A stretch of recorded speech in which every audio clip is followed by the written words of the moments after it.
Gerda Fellet, bonjour. Bonjour. Nous vous avons convié à l'émission Prenez-en de la graine pour la sortie de votre livre La Reine des Vaches chez la Psy. La Psy, chez vous, c'est vous, en fait. Et j'aimerais que vous me racontiez une de vos journées type. Quand vous vous levez et quand vous vous couchez, qu'est-ce qui se passe entre les deux? Alors, je me lève toujours à 4 heures. Je lis jusqu'à 6 heures, bois mon thé tranquillement chez moi. Après, je nourris mes chats, mon chien. Je fais la caisse des chats. Après, je fais la gym chaque matin. Je fais la gym pour mon dos. Et puis après, je douche. Et puis, préparation, petit déjeuner parfois quand j'ai faim. Ou pas. Après, je vais aux vaches, où j'ai de l'aide maintenant depuis peu de temps. Avant, je faisais tout moi-même. Et puis, on va donner le lécher aux vaches. Hein, déjà, puisque le troupeau est nouveau Nouveaux arrivants. oui, reconstitué. Et puis, ça veut dire c'est difficile. Les moutons doivent apprendre à venir se faire attacher. Et puis c'est pas toujours facile, il faut deux pour le faire souvent. Après voilà, on donne le lécher, il y a encore deux dans des box. Le taureau qui a dû être aussi être isolé hein, dans un box côté, dehors ouais. pour ne pas saillir le mouton. Et puis après on fait le fumier, agrandir le pré, puisqu'ils sont encore ouverts, heureusement. Et puis après, gentiment, promener à Alaska. Donc votre chienne, Oui. qu'on va peut-être voir passer devant la caméra une ou deux fois, peut-être. Je sais pas, Narcisse, si tu peux regarder où elle est partie. Oui, parce que Narcisse Prat est dans les coulisses, c'est votre co-auteur. Dans le livre, il est le pinailleur, il viendra à la fin de l'émission pour critiquer ce qu'on dit, si on a dit vraiment des imbécilités, pour qu'il apporte son petit grain de sel. Des vaches, des bêtes, vous en avez combien? Alors, j'ai 5 vaches. Tu peux le mettre à la laisse. J'ai peur qu'elle parte sur la route. Je suis désolée, Alaska. Ah bah c'est la vie, hein, on va pas faire une émission conventionnelle. S'il y a des chiens qui bougent, bonjour Alaska. Voilà. Alaska. Eh bien on va pas arrêter comme dans une émission traditionnelle. C'est la vedette. C'est la vedette américaine. Voilà, c'est comme ça je suis un peu plus calme. Vous êtes plus tranquille, voilà. Elle veut aller sur la route. Ça serait dangereux. Ouais, voilà. Donc vous dites vous avez 5 vaches et après 5 vaches, 3 moutons. Hein, après 4 chevaux actuellement, et puis un encore à naître bientôt, et puis un taurillon, le nouveau. L'année passée, j'avais les grands Marcelino qui a 5 ans, énorme, très très très beau taureau, mais maintenant il faut changer pour ne pas avoir l'inceste. Et puis j'ai un jeune taureau d'une année qui va saillir l'année prochaine. Donc là, là, on est arrivé à la promenade d'Alaska. Voilà, après... C'est quelle heure à peu près? C'est 9h30. D'accord, ok. Ouais. 9h30, 10h. Si on a des difficultés, ça prend plus de temps. Il faut encore masser, faire à la pommade verte. 3 patients qu'on a, puisque j'ai eu une césarienne. Et puis, il faut soigner. Et puis après, on va avec Alaska au bureau. À Sion. À Sion.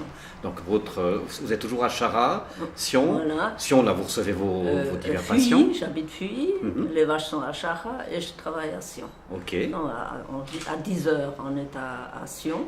Et puis normalement, j'ai un premier entretien à 11h. Et puis je continue, je fais une petite pause uniquement à midi, 1h. Et puis après, je travaille jusqu'à 16, voire 17h. Après, de consultation, j'ai une pas seulement de psychothérapie, mais aussi de réhabilitation, de thérapie de circulation pour les délinquants de la route. Ça, je fais toujours lundi après-midi et mardi après-midi. Voilà, après on rentre. Vous rentrez, puis vous devez à nouveau vous occuper de vos animaux. Voilà. Et rebelote, pour combien de temps de nouveau? Normalement, je rentre à 7h, 7h30. Alors, je suis partie 7h, 7h30, et puis je retourne 7h, 7h30. Je trouvais important d'expliquer ce quotidien, parce qu'à la fois, on comprend que si vous parlez de psychologie, vous savez de quoi vous parlez, et si vous parlez de vaches, vous connaissez plus que bien ce milieu. Oh, oui.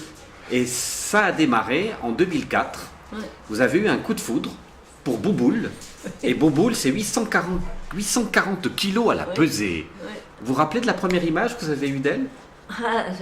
Elle était dans un enclos avec Séville, sa copine, Génice, jeune Génice, et puis avec ma copine de l'époque, on voulait aller promener, et Bouboule est sautée de 840 l'enclos. kilos qui sautent au-dessus. Elle n'avait pas autant, Pas encore. hein, elle était Génice. Elle avait peut-être 600.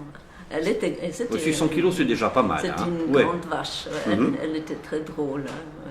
C'est ça qui vous a séduit chez elle? C'était cet humour, c'est parce que oui, ça fait un peu particulier de parler de l'humour d'une vache, Oui. mais vous le dites, vous Oui. l'écrivez à l'intérieur de votre livre. Tout à fait. Alors, et puis elle nous a suivis. Et puis comme mes couples d'amis devaient laisser leur ferme parce qu'il était malade, il avait l'allergie de poussière de foin.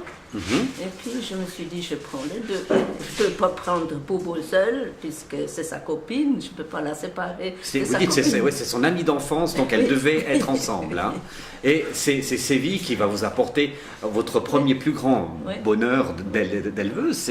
Elle sera reine d'alpage 2 ans plus tard, en 2006. Oui, très vite, jeune, très jeune, et puis jolie, vraiment une jolie vache, très bien encornée, pas trop, et puis une lutteuse hors pair. Alors, Mais vous n'étiez pas en terrain inconnu quand vous rencontrez Bouboule. Vous expliquez votre enfance, vous expliquez votre maman qui avait déjà une vache, qui la suivait partout dans votre village, comme un chien, comme Alaska. Oui, on n'avait pas assez de prés. Alors, à l'époque, elle a promené pour qu'elle mange. Les bordures des routes, c'était un petit village. Alors, voilà, et on avait des animaux, des cochons, des chèvres, des moutons, une vache, parfois 2, un cheval, alors, et puis une large passe-cour. Alors, Et puis promener cette vache, j'ai vraiment l'image en tête. Hein, il n'y avait pas de laisse, donc la vache, elle suivait derrière. Mais elle était tellement attachée à votre maman que des fois, elle voulait rentrer à l'intérieur de la maison. Tout à fait. Votre maman était enceinte en plus. C'était un peu difficile de chasser Frida, quoi. Oui, c'était très, très chouette. Alors, là, bien sûr, on l'avait pour le lait. C'était nécessaire, puisque ma mère, elle faisait le beurre et puis elle vendait pour avoir un peu d'argent comptant. On avait très, très peu d'argent comptant à l'époque. On vivait presque en autarcie, alors c'était pas facile de payer les impôts à la fin de l'année. Vous décrivez aussi que c'était un contexte social un peu tendu entre votre pays et puis l'Allemagne, et que vous, enfant, avoir des animaux, ça vous permettait de vous apaiser, d'avoir un confident, par exemple. Oui, tout à fait. Bon, déjà, enfant, j'avais toujours un chien. Et bien, on avait des dizaines, une vingtaine de chats. Les animaux, ça apaise les gens, en général. Aujourd'hui, on se rend compte, pour les personnes isolées, seules, âgées, avoir un animal pour l'amour, l'affection, aussi pour ne pas être seul et pour s'occuper de quelqu'un, être quelqu'un pour quelqu'un, même si c'est un animal.